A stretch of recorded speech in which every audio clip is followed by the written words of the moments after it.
జ్యోతి తెల్లవారి నాగుల పంచమి కాబట్టి ప్రొద్దున్నే ఉదయం బ్రహ్మ ముహూర్తం 5 గంటల నుంచి ప్రారంభమవుతుంది.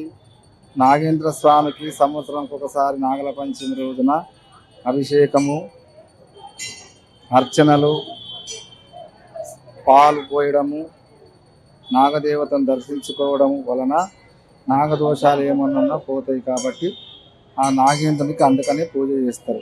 అది సంవత్సరం ఒకసారి. మళ్ళీ కార్తీక మాసములో నాగ శుద్ధ చతుర్థి, ఆ రోజు నాగుల చవితి, ఇది నాగుల పంచమి. కాబట్టి రెండు ముఖ్యమైన దినములు కాబట్టి నాగదేవతకు విశేషమైన రోజు.